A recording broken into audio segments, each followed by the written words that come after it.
তুমি সরো।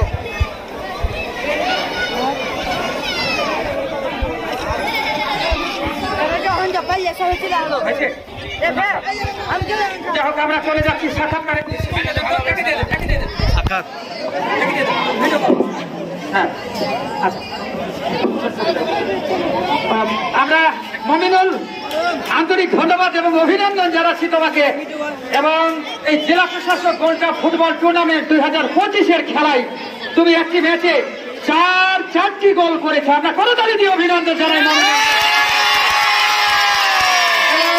মমিনুল। তোমাকে হ্যাট্রিকের পাশাপাশি 4টি গোল কেমন লাগছে?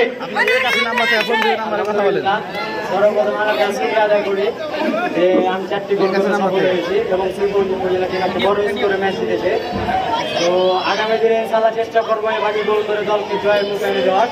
সবাই দোয়া করবেন আমাদের শ্রীপুর উপজেলার জন্য যেন আমরা চ্যাম্পিয়ন হতে পারি।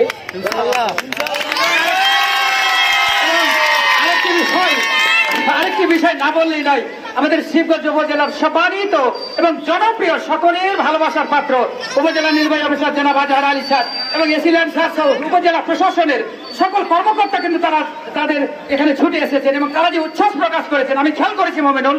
আমাদের ইউনো স্যার কিন্তু 1 মিনিট বসেনি, তিনি কিন্তু খেলা দেখেছেন এবং তারা যে সহযোগিতা করেছেন সে ব্যাপারে তুমি কি বলবে? আমাদের ইউনো স্যার থেকে সকল যতগুলো স্যার ছিল সবাই অনেক টিমকে সাপোর্ট দিয়েছে, মানে অনেক সাপোর্ট দিয়েছে, তাদেরকে অনেক ধন্যবাদ। এবার ফাইনাল অব্দি আমাদের সাপোর্ট দিয়ে যায়, আমাদের টিমের জন্য সবাই দোয়া করবে। এবং আগামী ফাইনালে তোমাদের লক্ষ্য কি হতে পারে বলে মনে করো? চ্যাম্পিয়ন, শিবগঞ্জ উপজেলা চ্যাম্পিয়ন। এই জয় নিয়ে টার্গেট নিয়ে আমরা মাঠে নামবো, ইনশাআল্লাহ চ্যাম্পিয়ন হবো। এবং পাশাপাশি মাশরাফিও 3টি গোল করেছে, হ্যাট্রিক করেছে, সেও ভালো খেলেছে, লিখন ভালো খেলেছে, যদি তিনি গোল পাননি আলমগীর গোল পেয়েছেন। এবং তাদের সম্পর্কে তুমি কি বলবো? অন্যরা তোমাকে কেমন সাপোর্ট করেছে?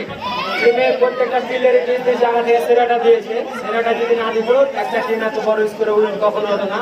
তো টিমের প্রত্যেকটা সদস্যকে আমি সাপোর্ট দেওয়ার জন্য অনেক ধন্যবাদ। আর এভাবেই সাপোর্ট দিবে ইনশাআল্লাহ। আমরা না চলেও ভালো খেলেছে, তবে সবাইকে আমার ধন্যবাদ জানাচ্ছি।